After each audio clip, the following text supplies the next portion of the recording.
is up, everybody? It's the Vish Kumaran Show. I'm Vish Kumaran, and I'm happy to be joined for the first time here by 49er Rush Podcast's own. I don't have the 49er Rush Podcast intro with the "This is the 49ers Rush Podcast," but I have John Chapman here. What's up, John? My wife is in the living room. She's the voice of the intro. Oh, really? I could totally get her in here, and she would not. She would be mad at me. But man, I'm so pumped, dude. Every time we link up Vish, whether in person or digitally, we always get off topic. We always have a good time, and I'm just pumped to be here, man. Well, however this goes, for however long it goes, I'm excited. I'm excited, man. Oh, 100%. I love talking football with you. I know you love draft time as much as anybody. I know that because you released a draft guide the last 2 years, which can't imagine the amount of work that takes, not only scouting that many players, which is a pain in the butt by itself, but then doing a write-up for each one of them that's detailed. That's a lot of work, man. It's weird. Whenever I first got into coaching, which I was in Texas and got on one of the bigger schools, Duncanville. We won state championship this year. I say we, I'm not even part of it anymore, but I was the film guy. Deal. That was my job. Like I was the guy that, tagged all the plays, watched all the plays. Like I was like the film B word is what it was called. Like that's how I got my foot in the door. And I just kept, working my way up eventually to a head coach. But like, man, I never, ever lost my love for just watching football film. And I don't care what level it's at. I just enjoy it. And so, going through, we did 294 draft profiles, which I got 8 out of 9. We did write-ups on. The only guy I didn't do film work on was Jalen Graham. You did Jake Moody film work too? Well, I knew of Jake Moody. I didn't write him up. I don't consider kickers. We'll get into that. Okay, perfect. But yeah, it was fun, man. It was a good process. And the worst part about that, I'll say this. You get these draft crushes. I call them rush crushes, right? And the Seattle Seahawks freaking kept taking them. The guys, I swear they were drafted with my big board. And it breaks your heart when you fall in love with these prospects and then they go to the freaking NFC West, but not your team. Who were your draft crushes? Derek Hall was my big one that okay. I really, really, really wanted to trade up for. And so like whenever they took him there, that hurt really, really bad. But they got a couple other guys as well. I really liked Victor Oluwatimi, their tackle, and Kenny McIntosh, their third down back. I just thought they were just good players that had clear roles. And so now we get to see them. And the fact they got their starting center late day 3 was just like, made me mad, but that's all right. I will say this. I thought Seattle really had a fantastic draft.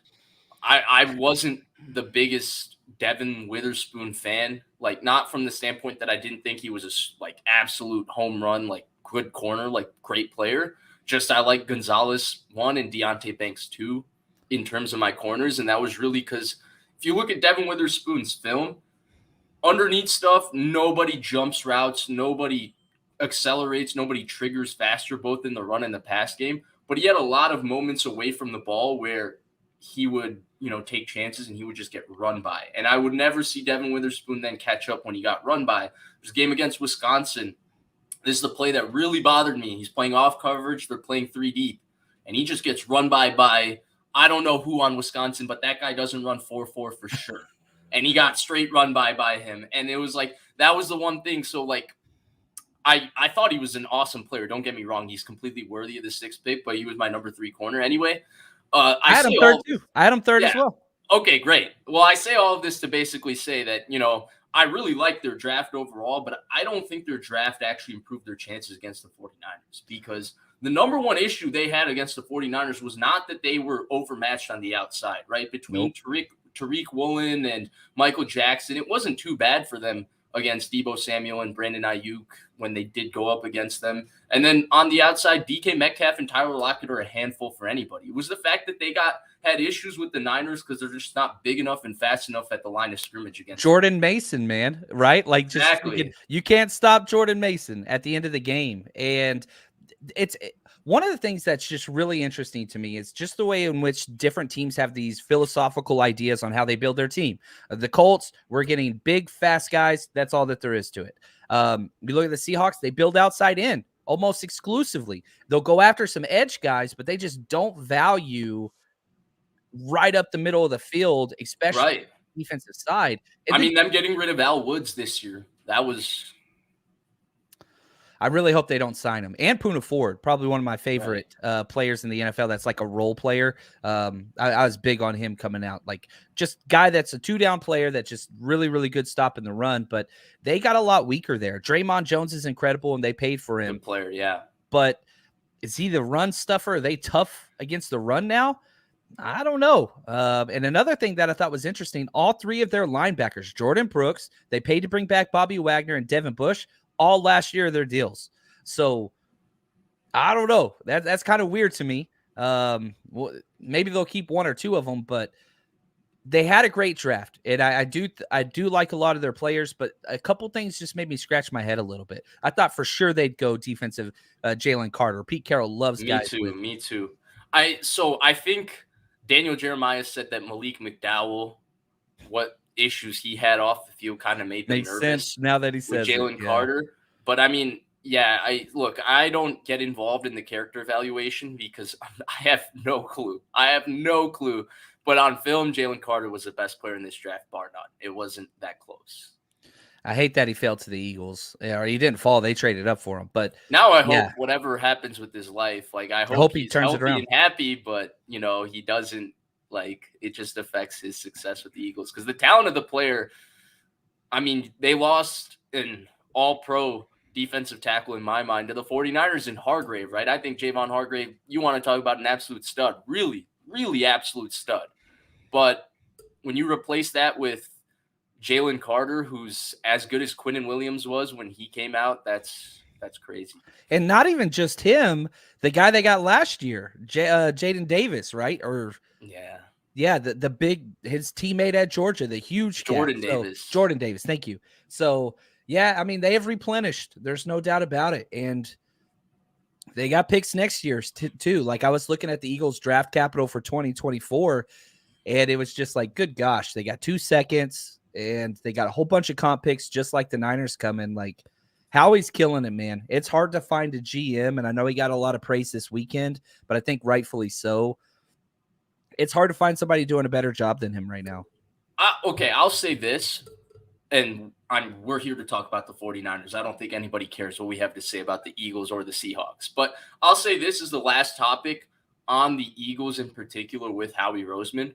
The one thing, if you've noticed, if you look across their football team, like sure, they drafted guys a while ago that are like long-standing veterans, Fletcher Cox, Brandon Graham, Jason Kelsey, and Lane Johnson. But if you look at the roster top to bottom, outside of Jalen Hurts, who's the real draft pick in the roster that's a contributor? A lot of value signings, right? Like Hassan Reddick, Darius Slay, signing James Bradbury. A lot of course, they found Mailata as an undrafted free agent. That was a great find. And then I guess they picked Devontae Smith, but like a monkey could not. Yeah. Anybody could have picked Devontae Smith there. He was a very high-level player coming out. So, like, if you look top to bottom at their roster, as good as they are at finding value, and I would say they're probably the best free agency team in the sport in terms of who they sign, how they sign them, and how successful they are for them, the draft picks haven't really necessarily been the key contributors so far, top to bottom in their roster. And so that's maybe something to look at, even though right now I think we all think they killed the draft because I rated Nolan Smith very highly as well. I thought Nolan Smith, despite being undersized at the point of attack, was one of the stronger players in this draft, which is very underrated when we talk about him stopping the run. But like the Eagles don't necessarily have this golden history of they go draft after draft nailing these picks. Even when we talk about Jordan Davis, he had a strong start to the season last year. And then when he came back from injury, he did not play too well. No, and his pro day workout was, I don't know. That was the weirdest thing I've ever seen. Oh, the Jalen Carter one? Yeah, that was rough. Where it was they shouldn't just have had like a workout, man. Nope, they should not have. But that's okay. We'll see. And hopefully we get to play them twice this upcoming year. That's what I want. I know we got the regular season matchup. I want to play them in the playoffs again. I want that. The NFL deserves that. The NFC is so weak top to bottom, but I do feel like there's kind of 2 to 4 teams at the top, and no doubt about it, the Niners and Eagles right there, apex definitely of the NFC. Top 2, right? I don't think it's close. I do think that Seattle narrowed the gap a little bit, though, through this draft. We got to see how they all pay out, but like they added a lot of talent. And so the 49ers, which I'm sure we're going to talk about, they added talent, but they had limited resources. Yes. So let's get into that. What did you think of the Niners draft overall? I don't really do draft grades. I think it's kind of a pointless exercise. But what did you think of the draft overall? What did you like? What did you dislike? And is there anything you would have liked? Let's just start with what you liked and what you disliked. What I liked was the latter rounds, 5th and 6th, 7th rounds. I really enjoyed that. Did not really care too much for the 3 third-round picks a lot. I love Jair Brown. He's incredible. They traded up to get him. Again, I don't value the safety position very much as a premium position, but you traded up from 99 to 87. So I'm being picky here. He's a hell of a player. One of the most versatile safeties in this entire draft, very physical, fits everything that is about the Niners, and he's going to be great. He's going to step in, stand behind Tayshaun for a year, then step into that role. I'm excited for what he brings. He's got some stuff he needs to work on, but, if I'm looking at early, that was by far the best pick early. The other 2 picks in the 3rd round really, really did not enjoy at all. Not a big kicker guy, so 3rd round, whatever. But if he steps in and is an all-pro kicker in the next 3 years, he kind of has to be. If he's not that, he's top pick kicker in the past decade. If he's not all-pro in 3 years, then kind of overpaid there, I think. I don't know. Yeah, so I actually don't mind the 3rd round as much. First of all, the Jair Brown pick for me, I thought was a home run. I thought he was kind of the last safety that was left that I really looked at and said, hey, that guy can be a day one starter. And to me, that's important. I thought the Niners at 62 last year ran out of guys that I looked at as day one starters. To me, it went to Brian Cook. Brian Cook was the last one that I looked at as a Cincinnati, day one starter, right? and Brian Cook went 61. Yeah, to Kansas City. And so I wanted the Niners to get a guy who I view as a day one starter. Now, not that whether I view them as a day one starter matters, but that's just, my ego in talking about it. And so I wanted them to draft a guy like that, and I think they did. The name of the game with his game is versatility, right? You got to see snaps of him playing single high in the post. You got to see him play 2 high. You got to see him be the down safety in single high. You got to see him play in the slot, and you got to see quality man-to-man reps from him playing in the slot. He's an awesome football player. And I think that he's going to play a lot of snaps as a rookie, whether he plays as a starter or whether we see a lot of 3 safety formations on 3rd downs. I think we're going to see a lot of Jair Brown as a rookie, and I think he's without a doubt going to be the starting safety next year. There's not a lot of bust in Jair Brown to me. That's going to be a solid football player for sure. And he backs up both safety spots perfectly, which exactly. We haven't really had that in the past, where we've had okay, these guys are behind the quote unquote free safety. These are behind the strong safety.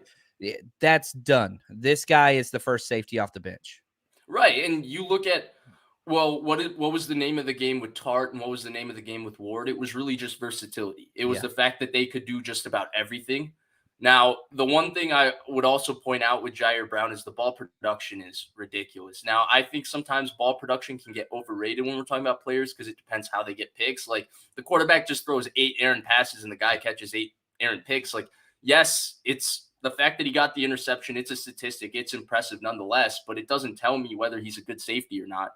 And you look at Jair Brown's ball production over the course of the 2 years he played at Penn State. He gets picks in a variety of different places and from a variety of different positions. He just has a nose to get himself around the football. He has Hufanga, I saw Charles Davis when talking about him talk about Hufanga, and it's not really their play style. It's more just that infectious energy to keep finding the ball and being around it. Brown has that same thing. So he wants to be a linebacker. You watch his tape, especially on the goal line. That dude wants to be a linebacker. He will come up and lower his shoulder and bring his feet with him. It is not enough. He's not a drag and tackle guy. He's an Oklahoma drill type of guy, and he welcomes it, which is fun because you don't get that too often at the safety position. Agreed. And so I thought that was a home run pick to start off. Then we get to the kicker, right? Yeah. Like you mentioned, I think that's the best take on the kicker. If he becomes a 15-year starter, you nailed that pick, really. If anyone becomes a 15-year starter that you pick, that's a home run pick. But I think the issue with the kicker that I have issues with the both extremes of the reaction to the kicker pick. So I do think the kicker is valuable nonetheless. Like whatever you want to say about Robbie Gould, and he had some interesting antics as with his time at the 49ers, and he has as big an ego as I've ever seen of any player. Like Robbie Gould really loves Robbie Gould. Yep. But the fact that with all the issues he's had over the last few regular seasons, the fact that he never missed kicks in the playoffs, it made a difference for the 49ers. That reliability made a difference. So for sure they needed to replace him. I don't mind them, using what was essentially a 4th-round pick on a kicker. I think they had to use the 3rd-round pick because they didn't have the 4th-round pick and they couldn't wait for the kicker in the 5th round. I think the same thing happened also with the other position they took in the 3rd round as well. We can get to that, but I think that was the big issue. I also have issues with people justifying the hell out of the kicker pick by saying like, oh, that's the only starter they can get, this, that. If you look at the distribution of kickers who are drafted and their actual success with the team they've drafted, it is not great. It is not great. You can go look up that list for yourself. I'm not going to get into it, but you look at the list of kickers that have succeeded with the team that's drafted them, especially a long-term success, right? Like you have the Dan Baileys of the world who were good for 5 years and then they get injured and that's it. Yeah. You have Blair Walsh who had an amazing rookie year and then 2 years later he couldn't kick the 29-yard field goal to send Seattle home in that playoff game, and that was the end of his career, right? He had yips galore. So the kicking is such a mental game that I feel like it's not such a guarantee that the Niners just drafted a shoe-in 10-year starter the way some people are talking about to justify it. I frankly don't care that much, John. I kind of understand the value, but I'm not going to sit here and tell you it's the world's greatest pick either. Yeah, I'm with you there, man. It's not like I don't like kickers. That's not what it is at all. And Jake Moody's awesome, and I'm happy that, he's living his dream and on a team and all those things. It's just, I don't know. You look at the next 5 positions or the next 5 players that went off the board, and they were premium corners and premium offensive tackles. It's just a value in the position. A big reason why I hated the Detroit Lions draft for the most part is just, man, if you're drafted in the 80s, that's awesome. And you're just going after all these positions with super low value. I just don't get it. Now, there's a big difference in taking a running back 12 and an off-ball linebacker 18 in the first round and taking a kicker at 99. But whenever a team had very little draft capital, it is kind of weird. And I think what kind of drove me crazy, I'm a huge Kyle Shanahan guy. Like, he is my top 4 NFL coaches that I wish would coach my team, and I'm very thankful to have him. But his just constant well, at least we didn't take a running back. And like, even whenever he called Jake Moody, like he calls Jake Moody and says, hey man, we're really glad to have you. I just can't believe I didn't take a running back. Jake Moody doesn't know what the hell he's talking about. Like, that was crazy to me. Like, just you thought that quote was crazy? I thought the craziest quote from him was the fact that he was like, my friends were making fun of me about the pick and I would make fun of them too. Like, dude, you were the one who just took the kicker. Why would you make fun of your friends if they would do it? But yeah, it's just weird because, again, this is the highest drafted kicker in almost a decade. And the last kicker that was drafted higher than him didn't even make it through training camp. Like, yeah, you have to whisper the name. If you speak it too loud, the ghost shall appear in the window. But did you evaluate Aguayo? Was he part of the? No. Oh, okay. No. I did not want to watch kicker tape, man. What do you watch? What do you watch it? First off, where do you get all 22? Because you got to see behind. You got to get the end zone view. You got to see where the foot plan is and all that. I was a special teams coordinator, so like I get some of that stuff.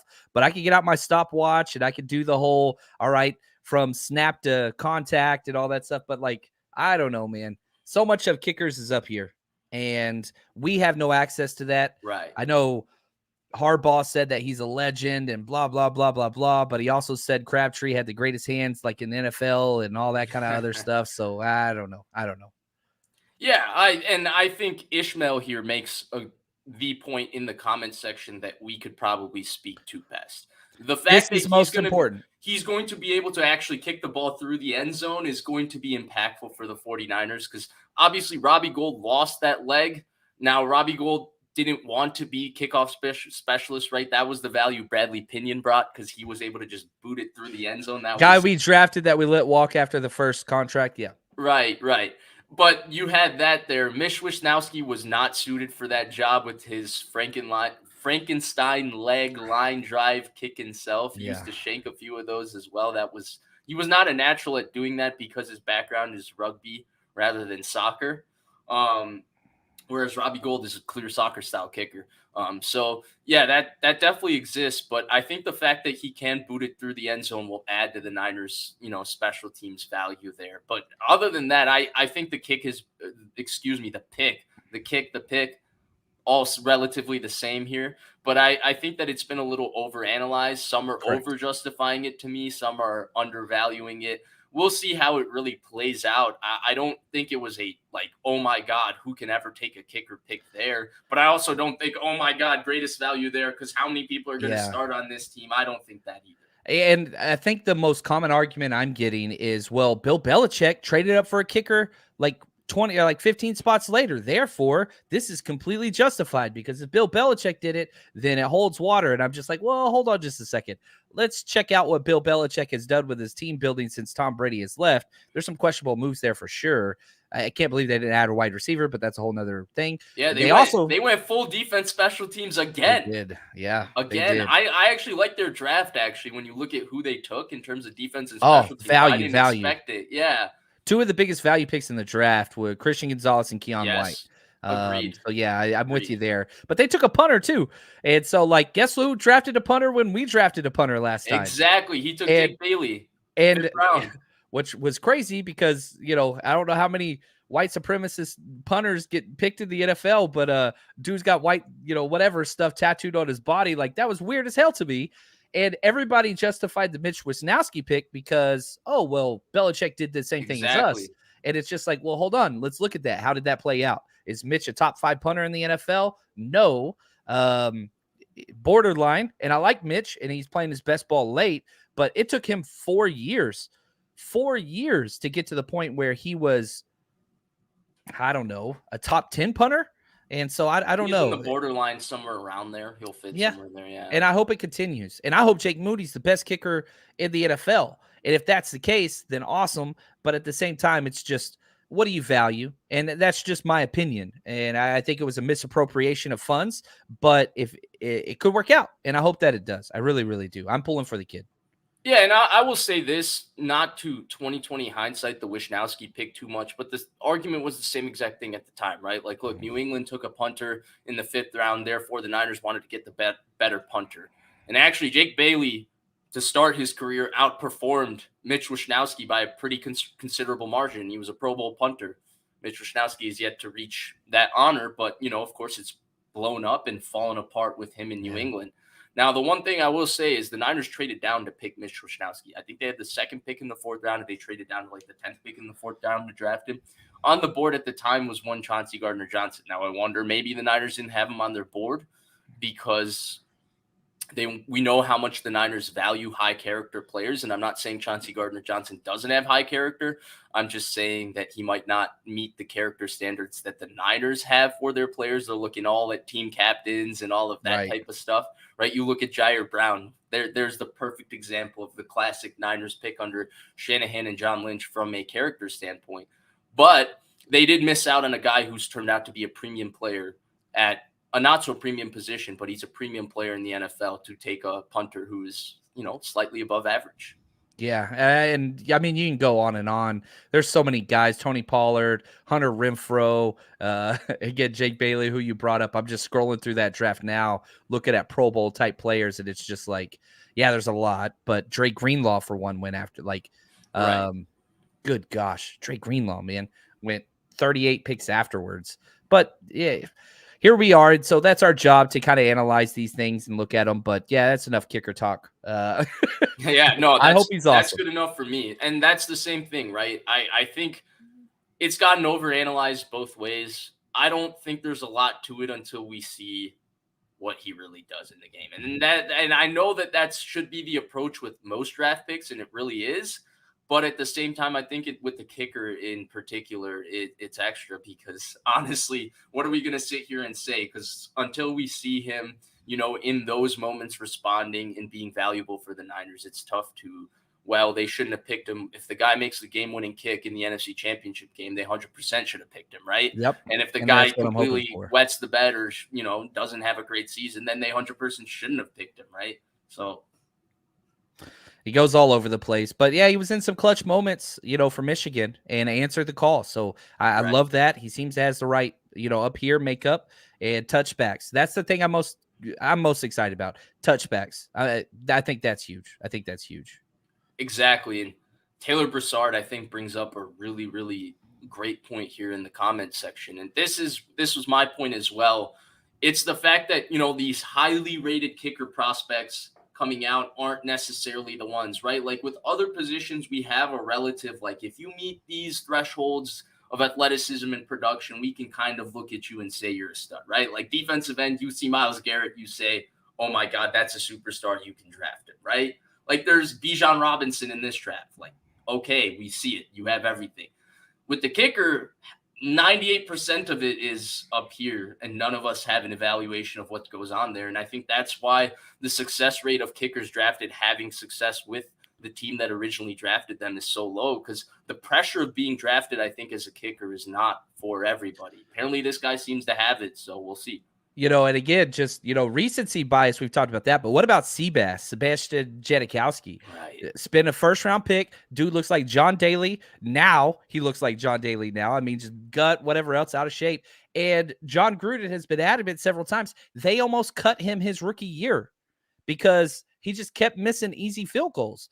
They stuck with him, and then eventually, whatever, and he turned into what he was. But, like, back to the point you made earlier, success doesn't always come to the team that picks them because it takes a while to get through that.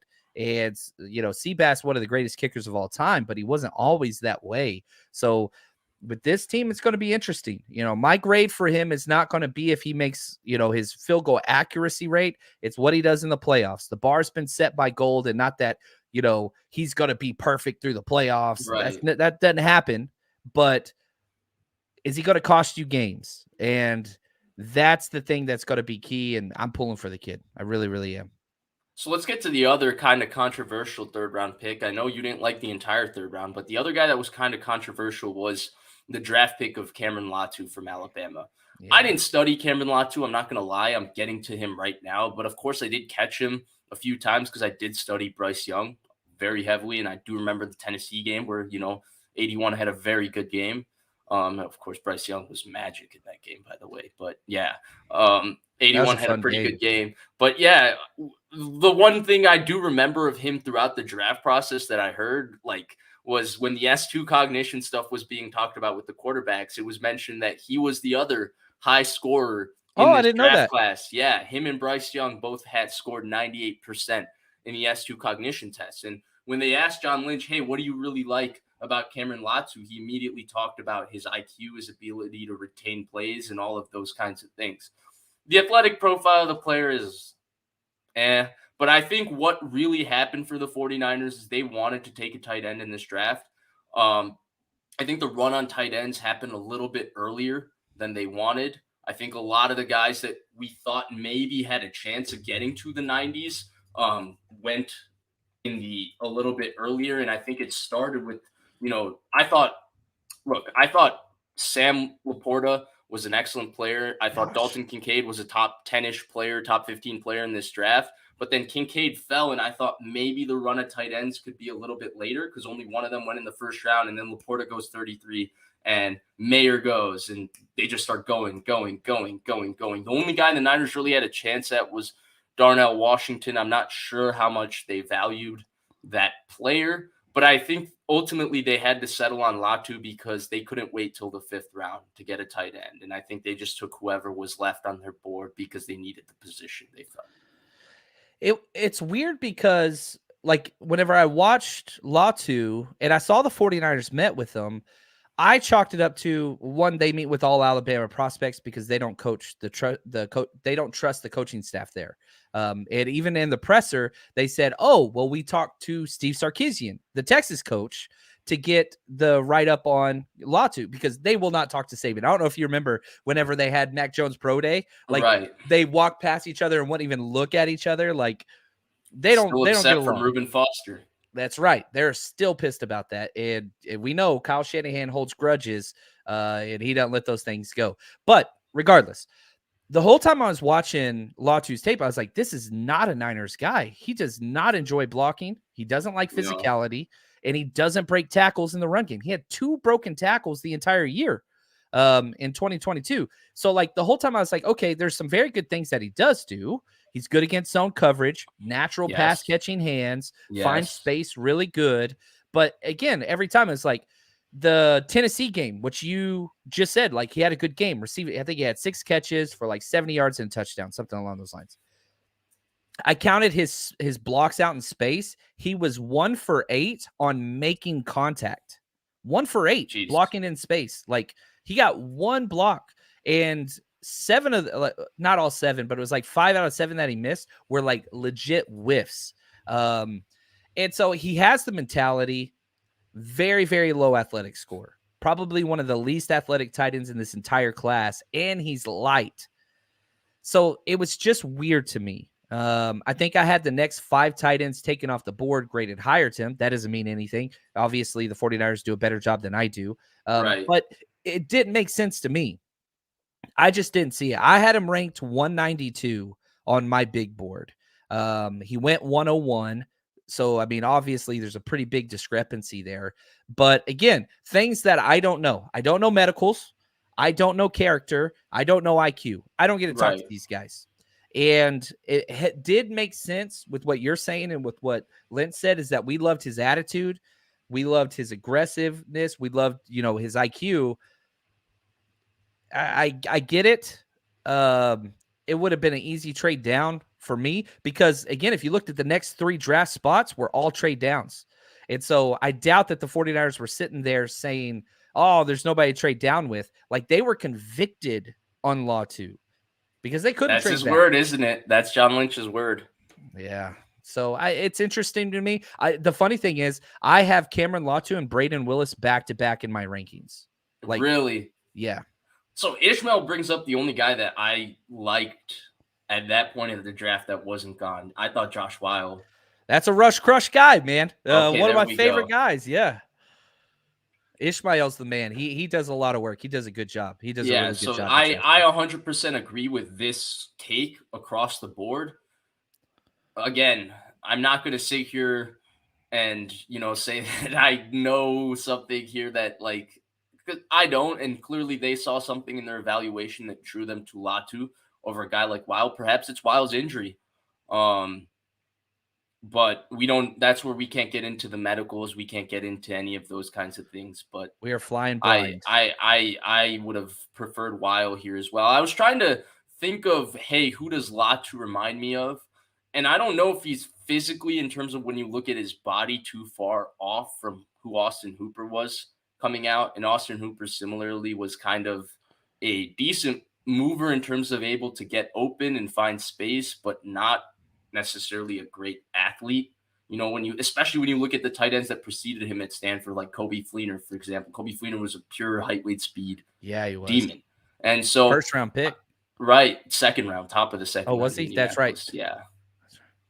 Niners were picking 30. A lot of people thought they would take him over AJ Jenkins at the time. Oh, man. The Stanford connection, yeah. I don't think either one was the right choice there. 100%. My comp for him was Cade Otton. The Tampa That's a good one. That's a good one. He's a guy that can get the job done. Is he a highlight reel? No. Can he become that good of a blocker? That would be my question, because that's my biggest thing. Right. He's got good hands. And so I like that. But can you keep him on the field if he doesn't block in space in a Shanahan scheme? I don't know how that's going to work. But we'll see. Kittle's going to have to coach him up. And I will say, when I bring up the name Hooper was a better blocker for sure coming out. There's no doubt about that. And maybe there's something about the player and his mentality and all of that they look at the blocking and they say, we can improve that. Or maybe they say, well, Charlie Warner can handle the blocking and we want you to just be a receiving option because we don't feel like Ross Dwelly. is providing any contribution that way. Though Ross Dwelly has been reasonably productive when they do throw the ball to him in the pass game. He's still got some elite pair. He's still got an elite pair of hands. Like he never drops the football. So Right. it's an interesting pick. He had the Again, lowest run blocking grade of any PFF tight end that was draft eligible. Dead last. oof. I hate PFF's grading system, but at the I do same time, too, but that's not yeah. anomalies, like, I mean, whenever they stand out that much, that's the issue. Like, and again, yeah, I use PFF for data collecting purposes to see if, okay, is this what I'm seeing or whatever else. And the film says he's a bad blocker. The analytics say he's a bad blocker. Whenever those two things kind of sync up, it's kind of like, okay, double check mark. But the attitude, the willingness seems to be there. Kittle likes him. He invited him to his camp. One of the two tight ends, college tight ends that went to tight end university. Just saying. Yeah, So we'll see. we didn't mention that. That's actually probably a good point of discussion here. I think Gregis Khan in the chat brings up a nice point too. The Yes. fact that he's new to the position, he should have a good ceiling. I think where I kind of question the ceiling is what is it based off of? Because I don't see physically a pop where like it's Darnell Washington, and sure he's really raw in his game as a receiver, but holy cow, have you ever seen a guy 6'8" move like that? Like that's Levine Toilolo if you put a race car engine in him. Yeah. And I'll say this. Yeah, he was recruited to Alabama as a defensive end / outside linebacker. That's incredible because that's a harder position. Like, so he was recruited Yeah. and didn't, carry weight, so that they kind of demoted him down. But yeah, that's interesting. He's done it for 3 years, I think. Yeah. So 3 years, he's got 26 starts, appeared in 35 games as a tight end. Oh nope, I was looking at the wrong guy. My bad. But anyway, he's done it for a few years, and maybe he continues to grow. It's not like he was in a program without good coaching. Alabama, they're known for having the best blocking tight ends. That's Alabama's like thing, and so like I don't know.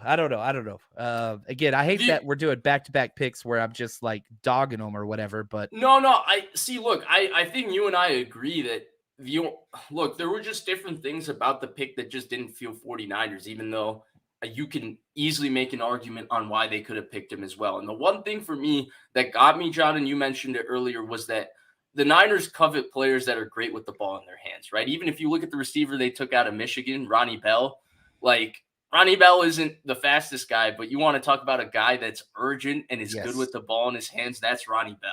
And you look at Cam Latu, and I would say the one thing that got me down with Cam Latu when I watched him with Bryce Young, and then when I watched him the last couple of days, now I'm not fully done with that, but he's not dynamic after the catch at all. No, not at all. It's funny because I put a tweet out or something saying like, he doesn't break tackles. He just doesn't do it. And then somebody posted the clip of him breaking a tackle. And I was like, that's awesome. There's one more clip out there for the whole year where he's broken a tackle. There's only 2. So like you can find that clip, and that's awesome. And hopefully that increases and you can kind of coach that up on him. But like to sit there and say like, oh, here's one play. And I was like, that's great. That's awesome. And that was a hell of a play. We need more of that. You can't just do it twice. You have to replicate that. And just haven't seen it yet. And again, injuries have been a thing for him too. Lower leg injuries, ankle injuries, all that stuff. But the one thing that I will say that we haven't brought up yet, almost all these guys were Senior Bowl or Shrine Bowl guys. Right. They freaking love that, man. That is their favorite thing in the world. You could almost cross that off with every single player in this draft. Right. And they for the most part stayed away from 1-year starters or 1-year production guys. Yeah. They learned from Trey Lance and they've learned from Reuben Foster. Solomon They just Thomas. keep getting these lessons, man. Solomon Thomas. I want them to get into the place of not switching guys' position. That's the next lesson I hope they learn. I don't like it whenever they do that too much, but that's okay. It hasn't yielded good results yet for them, but Spencer I don't mind that Burford's one. Probably the best one. That's probably the best one but that I could guard think to of. tackle is a natural transition for most players, right? Because if you're Spencer Burford, did he play at UT San Antonio? Yeah, like he's the best athlete he's the best athlete without a doubt on the UT San Antonio offensive line. So you have to put him at tackle. Yeah. And then he comes in the NFL and he is a hell of an athlete. Don't get me wrong, but you see a guy like Trey Williams, like, sorry, dude, that's the prototype to play tackle. It's different. It's just different. So we'll see what happens. But yeah, like anyway, I do like, and again, another thing that I took away from this draft is that Shanahan does seem to learn lessons. Not always, but it's like the evolution is happening. Like Kyle Shanahan's Right. stubborn, right? And Right. like I'm not saying that as a bad thing. He just is. But I do think In that they some have ways that's a adapted. good thing, right? It's a Yeah, I good think thing you that he have to has so be. much conviction in what he does and he has such belief in what he does as well. If you're ever around like a head coach or a politician, I've always said this is like there's a lot of up here stuff that says, you know what, I should be in charge. To have that personality trait, you usually get along with that. Some other traits that perhaps aren't ideal, but to be that type of person, the Logan Roy, if you will, my Succession fans out there or whatever, like you got to be kind of an a-hole. And I'm not saying that's a good thing or a bad thing. It just is a thing. And Shanahan's got a little bit of that. And, seeing his dad have that, it just, yeah. Again, I just keep going back to making jokes about not drafting a running back in the third round. Like, that's just, it's hilarious to me in the wrong way. But anyway. It's nice that he can laugh about it and he jokes about it. It shows that he doesn't take himself too seriously. And I would say Right. on the line of the improvement, we saw that Adam Peters did, unprovoked make the comment that this is the most Coach. collaborative process they've Yeah. had in terms of coaches and scouts. And whether, I know Matt Miller's original report had a negative connotation, and I think that's why there was so much pushback on it. But I think if Matt Miller had just said, well, the Niners coaches have more of a say in the picks than the scouts at the time, I don't think a lot of people would have disagreed with that. Well, yeah, Kyle hired the front John office. Lynch, exactly. He hired and all it was of them. funny. It was funny because during the playoffs, when it felt like the Niners had finally, fallen in with Shanahan being their next head coach, we saw Gutekunst pull his name out immediately. We saw, George Payton get out of there, Chris Ballard get out of there, and everybody was like, why are these people pulling out? Well, it was because Shanahan wanted to be the number one guy. And sometimes I wonder with Adam Peters when people say, well, he's pulling his name out of this search and all of that. I don't think Adam Peters wants to go to a place where the coach outranks him. I think he wants to be GM that hires the coach like George Payton is in Denver rather than be John Lynch in San Francisco, or how Nick Caserio seems to have become now that DeMeco Ryans got that 6-year deal in Houston. Excuse me. It is weird out there, and I do think that as the NFL, this trend keeps going, coaches will continue to kind of grasp more power as this goes. There's always going to be spots like, I don't know, Cincinnati or Arizona, these kind of low budget teams that just want the ownership to be in control with, Bidwell or Brown or whatever. And like those coaches will always, take less contract and less power just because I want one of these 32 spots. Right. But to get one of these premium coaches nowadays, like 6-year contract minimum. Thank you, Matt Rule. And you got to have the power, and everybody wants the power, man. It's like He-Man, right? And that's interesting take on Peters. I never thought about it the way that you just outlined it, and it makes sense. So let me ask you this. If Peters was offered the GM job of the 49ers, do you think he'd take it? Like if John Lynch stepped up into a VP or a broadcasting role, do you think he would want that job? I think he would, just because he's already has a strong enough voice and he has process here, and then he's from here as well and all of that. So I think that's a little bit different. But I will say I do think sometimes there's a little too much smoke around the contributions of Adam Peters. Like, for whatever reason, we've created this kind of narrative that good picks equal Adam Peters sitting in his room and scouting them and finding them when nobody else saw him coming. It makes us feel good at night, Fish. Don't take this away from us. And then bad picks is just that idiot John Lynch. What is he doing? Come on. Like John Lynch, he took a class in Stanford with Solomon Thomas. Adam Peters probably wanted Patrick Mahomes. And it's funny because if you look at the last two drafts, John Lynch has specifically named one guy in the last two drafts as an Adam Peters find. You know who that is? Well, the John Lynch gave his own guy, D. Winters. He's like, well, my daughter, she goes to school at TCU in Fort Worth, and I got to see D. Winters. And so, but that was probably my favorite pick of the entire draft. Mine too. I think, well, no, he was not my favorite pick, but I like D. Winters a lot. He was the biggest value. So like I talked earlier about like the 49ers took him 216. I had him 127 on my board. So plus 89. Like, I mean, I just saw that it was like finally A value pick. You're seeing all these other teams that are taking like talent that's falling, which Niners always have their guys. Like they have one of the most custom original boards ever because they don't give a damn about groupthink. They'll do crazy stuff like draft a kicker in the third round. Right. But this was the first like value pick that I saw or consensus kind of saw. And I was like, all right, here we go, baby. It's not at a position I thought we really needed, but I don't give a damn. I will take this.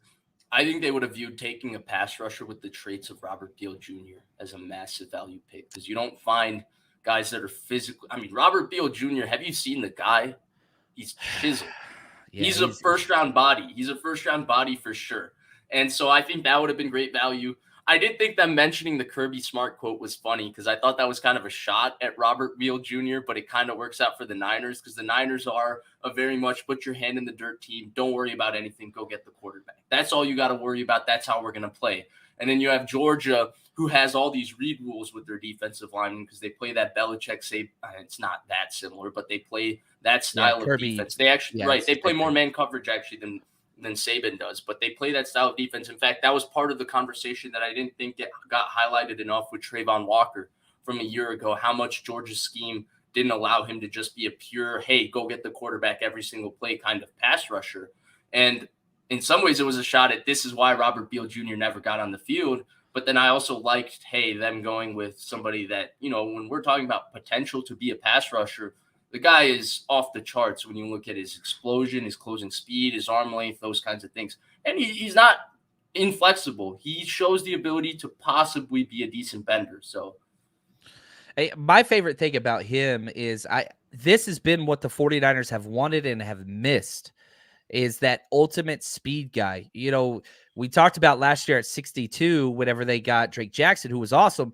He had bend off the chart. That dude's Gumby. I remember watching his film and I was like, dude, this is Gumby. Yeah. It doesn't even make sense what he can do. Even Nick Bosa said like right after like OTAs or something where he was like, I wish I could do what he does. My body will not. The guy the Jets took at 15, Will McDonald, is probably the only other player in the last two drafts that has been like that. And that dude was a 200 or a 194-pound freshman that was playing Big 12 football. He was under 200 pounds as an edge, but so they've tried to beef him up.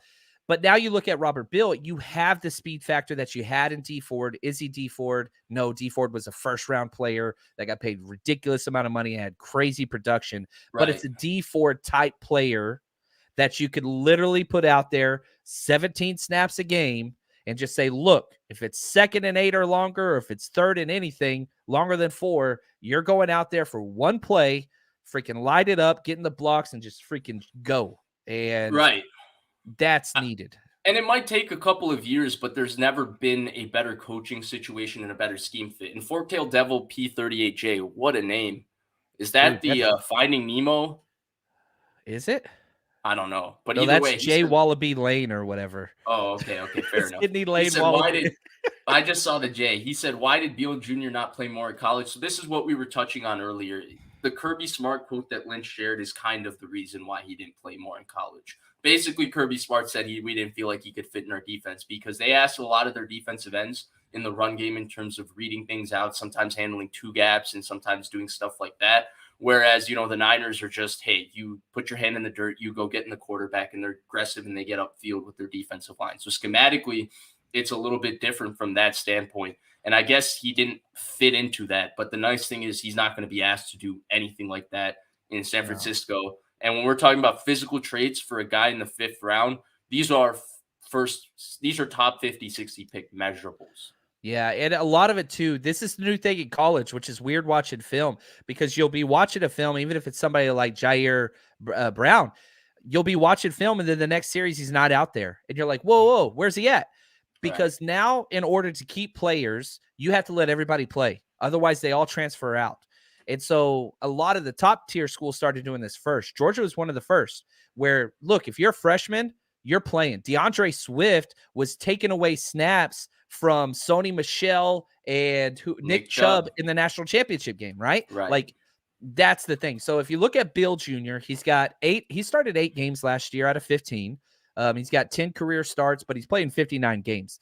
It's just, look, we're letting these top tier guys start, which he was behind guys like Trayvon Walker, who was the number 1 pick, right? So, like, don't take too much. Sam Laporta, another guy from Iowa. Like, different schools are weird. Iowa will not let you start if you're not a senior. Like, they reward the guys that stay in the program. Right. He had 0 career starts. He was freaking top 50 pick. Probably goes higher too if they let him start a few Should've. games and produce a little bit. Because when we liked want to talk him. about traits, he's. I mean, I think one George Kittle might have helped him out too in terms of showing the plan of what you do with the player that blocks like Sam Laporta blocks and has the physical tools Sam Laporta does.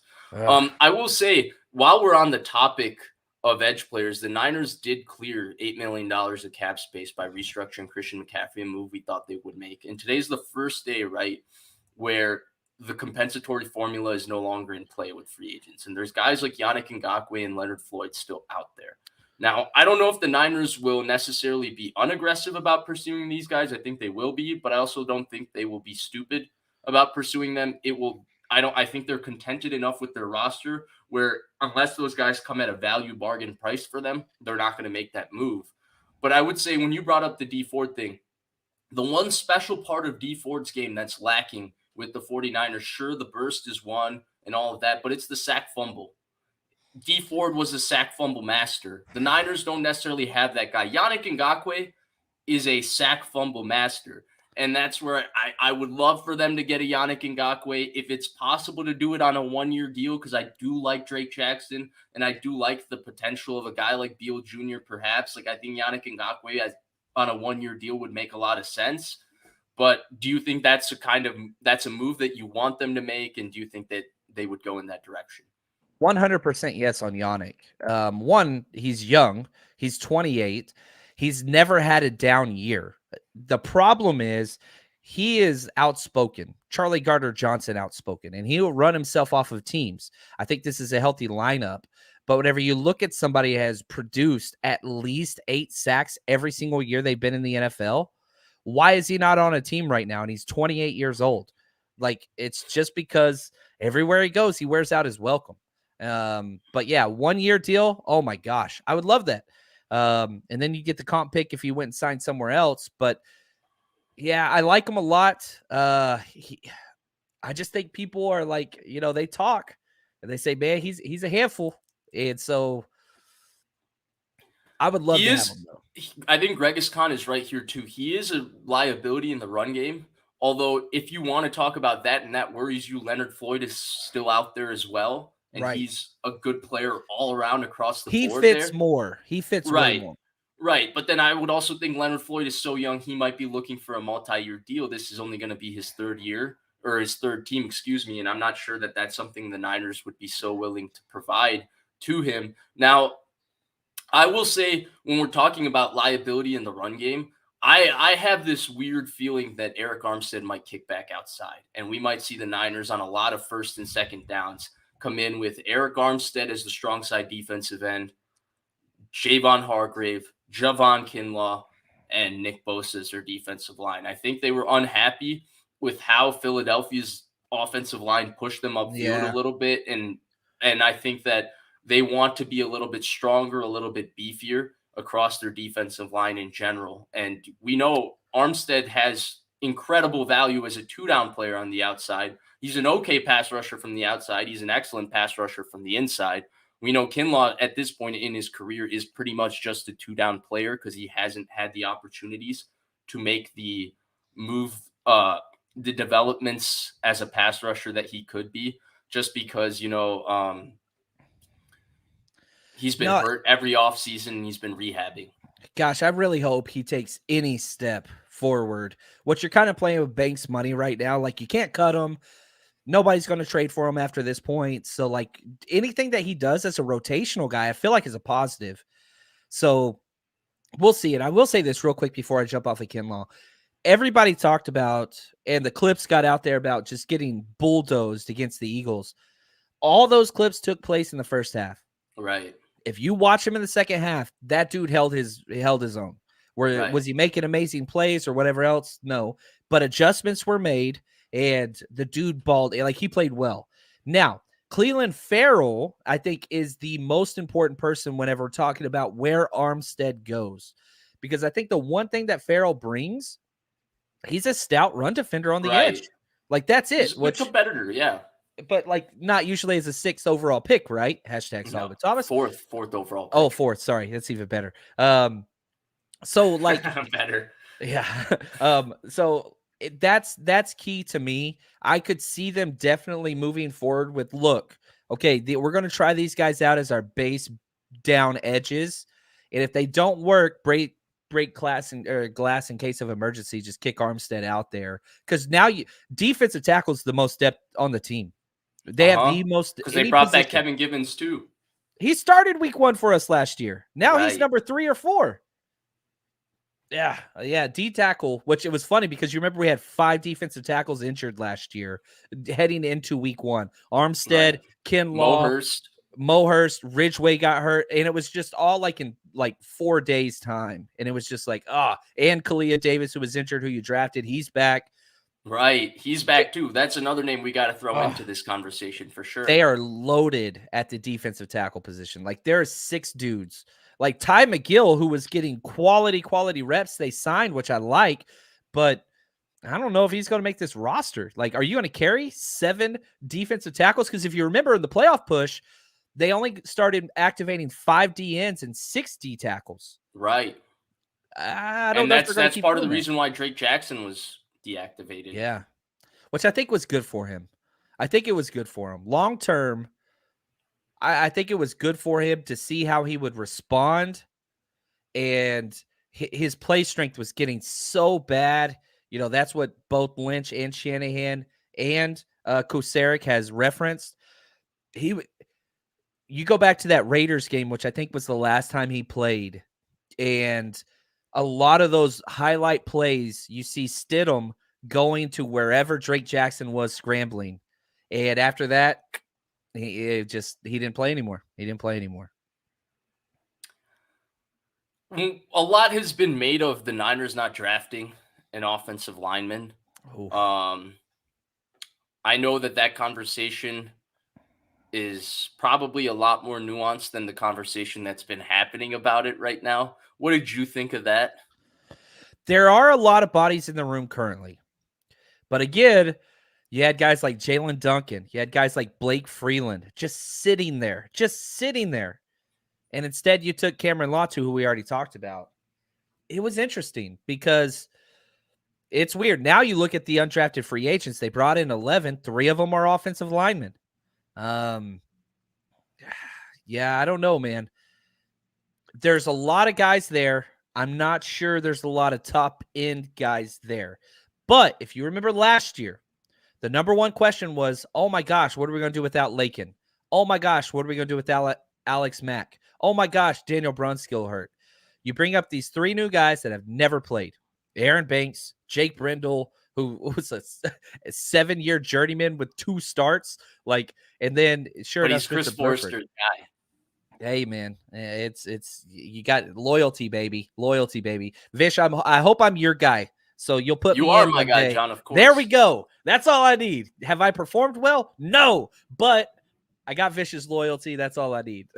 You've performed fantastic. What I will say is, I think you nailed the point in regards to the offensive line. So look, the conversation isn't can you get offensive linemen, because the first thing that has to be mentioned with offensive linemen in general is, one, offensive line play across the NFL sucks. It sucks.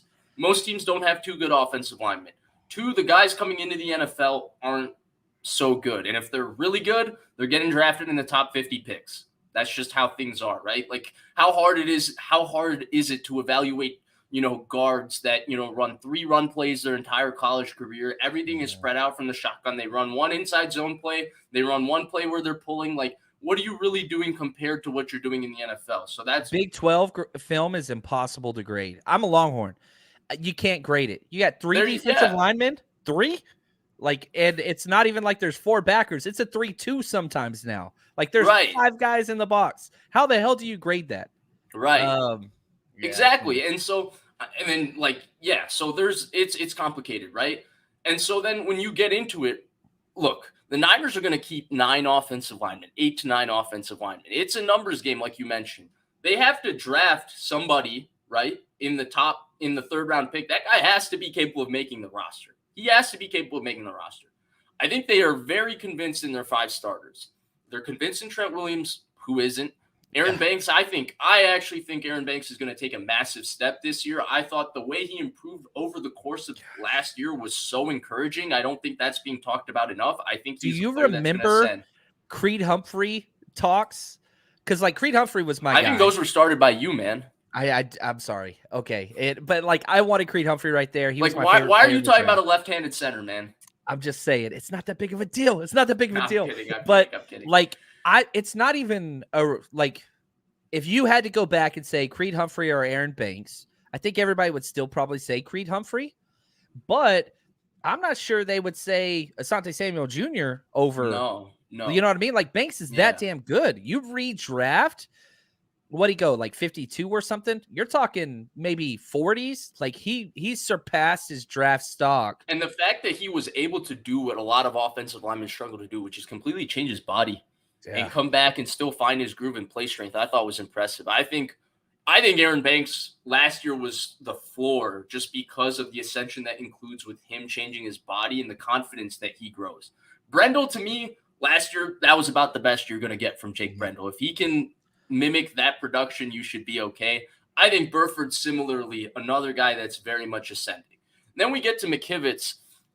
Look, I predicted that the Niners would extend McKivitz. In fact, I think we talked about that on your show. So. I mentioned that I thought they would extend him. And then I also felt like, look, when you look at McKivitz has 2 things working for him as an offensive lineman. He's tough as nails and competitive, and then he's scheme sound. He does what is exactly required of him. He's not physically the greatestly gifted right tackle. He's not as gifted as Mike McGlinchey, but he's gritty about doing his job. And when you have a guy like that who's a veteran, who's played in a scheme for an extended period of time, it's going to be tough for a 3rd, 4th, 5th round rookie to come beat that guy out. So it was always, when you looked at the financial situation with the right tackle position and all of that, it was, to me, always going to be McKivitz, and it's turned out to be this way. Hey, broken clock's right twice a day. Then we get into linemen 6 and 7, right? Because they're going to have 7 active on game day. I think lineman 6 for sure is going to be John Feliciano. He brings guard center versatility. Then lineman 7 has to be a swing tackle, right? He has to be capable of being a swing tackle and perhaps sliding in at guard as well. Nick Zakelj, especially when they're talking about the strength coach, talking about how his body looks different, that to me is the most important thing when we're talking about offensive linemen making jumps and improvements, because the strength from playing in college to the strength in the NFL it's completely different. And so who can make those changes to their bodies and still feel strong? It sounds like Zakelj is doing that. That's what. And John remember, he was the one guy that they said was the closest to a gold helmet guy in that draft. Right. That everybody loved. So and McKivitz was a gold helmet guy. He was. So there we go. So I think Zakelj has got a really good chance there. And then there's Jalen Moore, who we kind of don't know how to evaluate, but clearly there's something physically that the Niners really like because he's a talented player. They like him at left tackle, which is interesting. Right. But not right tackle. No. Well, he didn't do so hot when he played right tackle. So you go down the list and it's like, well, they can draft a 3rd round offensive lineman, but with the numbers game, they have to believe that offensive lineman is not only going to make the squad. And Matt Pryor. We haven't even said Matt Pryor. Right. Matt Pryor too, right? So I think that's where, if you look at their offensive line situation, to me, the only move that they can realistically make is perhaps like a late offseason swing tackle move like they made for Sean Coleman all those years ago. And then, of course, COVID prevented us from ever finding out whether that could or couldn't work out, COVID and injuries. But I think that's 3 years without playing 1 snap, all on IR. Yeah, I think it was injury, and then he was one of the players who took the year off for COVID and all of that. So really, we're at a situation, John, where I just felt like when you looked at the numbers, I can understand why they didn't go tackle. Either way, to me, it's eerily similar. As remember in 2019, we all thought corner was the big need. Other side of Richard Sherman, Emmanuel Moseley was unestablished because he had a really strong offseason as an undrafted player in 2018, and then he got hurt. And he got hurt the entire season in 2018, so we didn't know about that one. And then there was Ahkello Witherspoon, who had a really rough 2018 season, right? And they didn't take a corner, and they drafted a punter in the 4th round, and we were like, what's going on? But they felt like, hey, we're not going to have another corner that we're picking because it was going to be Bosa Debo that's going to come here and beat these guys out and be a day one contributor. I think similar situation here with tackle, that ultimately you have to look at the numbers and say, who am I drafting in the 3rd round that's going to for sure make this roster? I don't Right. know about that guy. Then who am I drafting in the third round that's going to be a contributor? John Lynch said in his pre-draft presser that they were looking for day one contributors. Probably not that many people, and I think that's what happened. Now, there's been a lot of smoke and hype around from fans. Like, I think the Joey Fisher from Shepherd University is the new fan favorite already I as a love it. tackle. I I don't love know it. if you've viewed him. What do you think of that? He's big, he's strong, he's fast. Outside of that, I haven't watched film. Shepard, all 22 is hard to come by these days. It's at the end of the rainbow somewhere. But yeah, they brought in 3 undrafted guys. And so we'll see, try to develop that depth and we'll see what happens. But it's going to be a pretty damn hard roster to crack. And I think one of the things that's interesting to me, if you look at probably the top 100 undrafted free agent rankings, none of these guys are on that. They did not go after big time, high priced, whatever. They went Last time after they did that, they paid too much money for Katie Cannon. KD Cannon, baby. Don't go after Baylor wide receivers ever, ever, ever. But that's okay. That's okay. I was so excited I about know that who else too. you're talking about when you're saying that, so let's just continue the Yeah, yeah. conversation and not But the mention that. one thing I want to throw in before we're done with O-line, and this is one thing I'm excited about. Colton McKivitz, we haven't seen play too much in game tape. The biggest difference between him and McGlinchey that I think that this team likes so much is he is nasty as hell. He is a punisher and a finisher. You go back, watch his tape at West Virginia, man. That dude, Tough as hell. yeah. So now you've got Trent Williams, who puts everybody on the ground.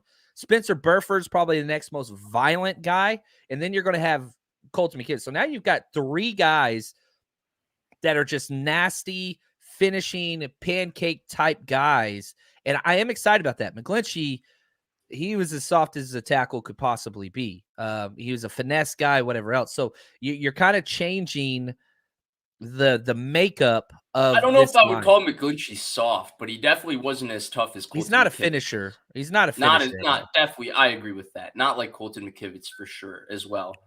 For my opinion on Joey Fisher, look, one, I don't spend time evaluating offensive linemen. I'm not good at it. It's hard to project what translates and what doesn't. Guys can look really dominant in lower levels of football. It's for me, I don't like going down that rabbit hole. But I do remember a lot of people telling me Donovan West is going to be the starting center of the 49ers. They could have picked Donovan West in the second round, 61, all of this. And Donovan West is currently on the Vegas Vipers. I'm not going to participate in this hype train. It was him and Leon O'Neal. You remember Leon O'Neal Jr.? Oh, gosh, don't get me started on Leon O'Neal Jr. The 49ers Twitter hyped him up, so I turned him on, and I was like, this is not a second round, third round, fourth round, fifth round, sixth round safety. He doesn't move like a safety should move. And so, look, I'm not going to spend a lot of time on that one, John. I'm going to wait till I see what happens to him this offseason, and then we can maybe have a point of discussion if he really kills it in camp or if he has a strong preseason and stuff like that. But I feel like some of these names get thrown a little too much hype just because people fall in love with a relative athletic score or something like that. Now, in regards to your point, John, about the Colton McKivitz, I think the biggest thing with Colton McKivitz is I think the Niners' issues aren't exactly changed with Colton. Like, I don't think they gain any issues with Colton McKivitz starting versus McGlinchey, and I don't think they really miss out on something in relative value, right? Like, I still think there will be a good running football team with Colton McKivitz, and McGlinchey was a very good run blocker, but I still think they will be a good running football team with Colton McKivitz. And if you remember, actually, the first show we ever did together, you asked me, hey, Vish, what do you think is the biggest issue with the 49ers? And you thought I was going to say, I think, corner or something like that at the time. And I said, John, it's the drop back pass game. This team's not built to do it from any standpoint. I think that issue remains with Colton McKivitz. Well, you can say, oh, no, that's going to be their biggest problem. But their offensive line isn't equipped for the drop back pass game as much. Their receivers aren't really built to be a full drop back pass offense. None of their quarterbacks are really made for that either. I mean, Trey Lance barely did that in college. Purdy did do it in college, but he's injured right now. That's not Sam Darnold's. If Sam Darnold's going to be successful, it's not going to be putting him in drop back pass situations either. So you look at their roster across the board, they're not built to do that. Schematically, they're not trying to do that. Philosophically, they don't want to be there. They're trying to avoid drop back pass situations as much as possible. So when you look at the value that they get with the money, that McKivitz is signed for, I don't mind him playing that much because, look, he's not as good as McGlinchey. Never No, going to say that. no. But he doesn't make the 49ers that much worse a football team than they are with McGlinchey. In fact, I would say the difference is probably going to be we're not going to really care about that difference. I would put it this way, especially you brought up the dollars, right? Would you rather have Colton McKivitz and Javon Hargrave, or would you rather have Mike McGlinchey and Kentavious Streets? Like Right. that's No the brainer. No brainer. yeah. And so like no disrespect to either of them. no, but like it's the salary cap area is based on opportunity cost. Like you have to make these decisions with where you want to allocate your funds, draft capital wise and or salary cap wise, because you can't have it all. You can't. There's no New York Yankees because there's no cap in baseball. Here you have to pick and choose, and the Niners have prioritized Javon Hargrave over Mike McGlinchey, and I am totally cool with that. Me too. That's top 5 player in his position, 100%. Yes. John, do you have anything else that you felt like, hey, I wanted to talk about from the draft? I know we kind of skipped around on different prospects, maybe spent a little too much time on the 3rd round picks that you didn't like so much. I know there were a lot of picks in there that you really liked. Is there anything else you got here? Man, I'll say this, and every single, 49ers Twitter and social media is so fun. It's so fun. In the best and worst of ways. No veteran players got moved from the 49ers. Ayuk didn't get traded. Trey Lance didn't get traded. Javon Kinlaw didn't get traded. Like they just keep moving forward with the guys that they got. And one of the things that I would say that I do like the most about Kyle Shanahan is he allows things to happen organically. Kyle Shanahan would never start a rookie ever if he had the choice. But you look at somebody like Spencer Burford, Daniel Brunskill goes down, we put him in. You look at somebody, Phil, did he want Tayshaun Gibson started? No, he's not a rookie, but they don't want rookies starting unless injuries happen. And they want to insulate all of these positions. And so the thing to take away is not like, which rookie's going to play first or whatever else, all those things, or the quarterbacks and whatever. It's going to work itself out fluidly. And that is the one thing that I've kind of like a lot about this coaching staff is that they're not quick to yank a guy for youth and upside. They'll play it slow and allow people to learn and step into that position whenever they don't have a choice. And so I think organically, a lot of these positions, especially quarterback, will kind of solve themselves out. I agree with that completely. I thought if we're mentioning a pick, I know I mentioned him earlier. I thought the Ronnie Bell pick was kind of a steal late in the draft. And I think that Juwan Jennings is almost a guarantee to walk next year in free agency. I know he signed his tender. I wouldn't be shocked if the Niners tried to extend him the same way they extended Emmanuel Mosley on the last year of his restricted free agency, the way they extended Colton McKivitz. But Juwan Jennings probably saw the money a guy like Alan Lazard got this offseason and said, I could Kendrick Bourne right before him, right? Right. Yeah. So I think he's gone. I think he's also a valuable player on the Niners because there's 2 things that are, I think, really special about Juwan Jennings. 3rd and Juwan, right? Like he gets open versus man coverage consistently. And then I think that Juwan Jennings after the catch is one of the most underrated players in the NFL. 3rd and 6, if you pass, or 3rd and 8, throw the ball to Juwan Jennings at 6 yards. I promise he's getting the first down. He's making a guy miss. He's running him over. He's terrific after the catch. And Bell isn't physically the same type of player as Juwan Jennings, but he fits the mold of a guy that's not necessarily the fastest guy, but he just finds ways to get open and he's tough as nails and urgent after the catch. And you can see that, right? Like that's why we talked about the Cam Latu, because the Niners have this thing where when you look at Ayuk, you look at George Kittle, you look at Debo, these guys are urgent after the catch. They catch the ball and they're immediately looking upfield and seeking space and contact and creating opportunities to make plays after the catch. I think he fits that mold. He's going to have his work cut out for him to make the roster this year because I think 4 receivers are guaranteed to make the roster, the 4th being Ray McLeod, and they usually only keep 5 receivers and 4 tight ends. So can he be the 5th receiver versus like the Chris Conleys and Danny those Gray type of guys? Danny Gray, exactly. Maybe they keep 6 this year. But if they're able to somehow sneak him on their practice spot and keep him that way, I do think he could be a contributor for this team down the line. You brought up Juwan Jennings. Ray McLeod's contract's expiring as well. Exactly. And Roddy Bell's like if you if you made a metamorphosis of Jawan Jennings and Ray McLeod, he kind of does a little. He's a A returner. little He bit, does the yeah. jet sweeps. He does the dirty work, the slot. The body type might not match up, but like he's a do it all tough guy. And it's funny because in the past, like Danny Gray was behind Brandon Ayuk last year. So if Brandon Ayuk was out, Danny Gray was usually the guy that would go in, but Ayuk had the team's most snaps. And so Danny Gray had one catch, and that was in mop-up duty, right? Mm-hmm. You look at Debo comes out a lot because of the running plays and whatever else. Ray would come in. So Ray got a lot of snaps. I'm very curious to see, and again, they'll say, well, Ronnie Bell's learning all three wide receiver spots. They say that's not true with anybody. I'm really curious to see where he slides in. Slot guy, the X, the Z. I want to see where it is because I don't know where to put him. I think his best spot would be in the slot, but I'm curious. I mean, I think once training camp starts, I'm so excited to go to training camp this year.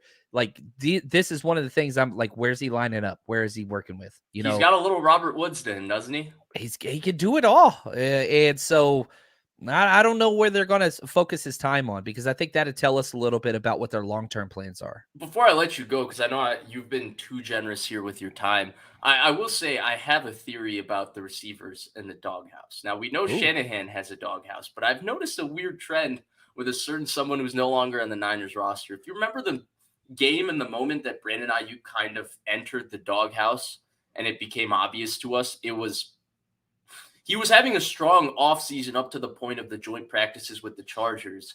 And on the first possession, 3rd and 15, a ball goes off for Brandon Ayuk's hands in the preseason game, ends in an interception. Next thing we know, Brandon Ayuk is in the doghouse and he's working his way to get out. Danny Gray also was quite upset and showed visibly how upset he was with a certain throw, like week 3 or week 4 with one Jimmy Garoppolo. Maybe it was week 5 versus Carolina. And then next thing we know, Danny Gray is deactivated only to come back as a special teams gunner, a few weeks down the road. I sometimes wonder if the doghouse was someone else's doghouse. Oh, James Garoppolo. It's the trickle-down effect. I think Jimmy Garoppolo's the Shanahan. I don't think they like each other at all. It's funny because it sounded like the most forgotten part, because the Niners season felt like 5 different seasons because all the different quarterbacks that played, is that right before he got hurt, Ian Rappaport and Jay Glazer were starting to report before a Sunday that the Niners and Garoppolo are as happy as they've ever been with each other. And that there was an opportunity he would come back. And even Kawakami, I think, said this offseason that he felt like if Jimmy finished the season healthy, Jimmy would be back as a 49er. And I think what really blew up the relationship that they kind of reformed this year and came back together was I think they were not happy that they kept that active roster spot for him and he never came back from injury, and it prevented them from deactivating Hassan Ridgeway when they did have a need for an interior defensive lineman, and I think that blew everything up. Shanahan, of course, took the shot at him at the owners' meeting. That was kind of a shot, not really a shot, but it was like a friendly joke, but it was also a shot when he said, well, you can't contact Jimmy unless you see Jimmy. So, yeah. Yep. And that's just the facts. And you hear it even from Kittle. But yeah, there's the agent, the Jimmy Garoppolo agent. This isn't the first time. We had the same thing with New England with Michael Bennett. And I think who else was talking? Was it the Julian Edelman? Edelman, that's Edelman. Right. The 40 twins are too uncontroversial. They just laughed. They're fun, man. I like them. I actually enjoy them quite a bit. I think Devin McCarty might be a Hall of Famer when it's all said and done. It's pretty impressive what they've done. It really, really is. But yeah, I don't know. I like that take. Jimmy Garoppolo will have his thumbprint on this franchise and fan base for a very long time. I'm very curious to see what it's going to be like with him and Josh McDaniels in Vegas. I'm very curious to see how that's going to pan out. I think it's going to be just so successful that you can't call them bad, but just not enough successful to call them successful. That's all Josh Daniel and Jimmy G want. They just want to get paid and be the guys. That's all that they want. And Hats off to him. I think that's all the Raiders want to. I'm just gonna be I honest. will say, and I was highly critical of Jimmy Garoppolo and his time in San Francisco, and I think part of that was just the expectations of the football team and the fact that he's not the kind of quarterback that can lead you to the expectations you have there. I will say that I think over the course of time, his skill set got like a little saturated because he made so much money and was a little bit polarizing from the money, didn't lead up to the talent of the player and the franchise level quarterback. But he's kind of that mid level starter. And I think there was always value to that because he was pretty good, but Yeah. just not good enough. That's the story of his career. And it felt like we could never talk about the pretty good enough just because there was way too much expectations on this football team where pretty good wasn't good enough. I hope for him to have a lot of success. I'll be pulling for them, to be honest with you. When I watch I the can't pull for Raiders, the Raiders, man. And it has nothing to do with like the Bay Area stuff. I'm not from there. I don't give a shit. It's just I hate the AFC West. I hate the Broncos more. I hate the Chiefs more. I like the Chargers. You hate Denver? Is that just a Russell Wilson I thing, or do. you hate Denver? I've always hated Denver. Always. Maybe it was just the Elway talk. I'm still pissed off Elway got the MVP over Jerry Rice. That's what it is. I just found it. You're my therapy session. Gosh dang it, John Elway.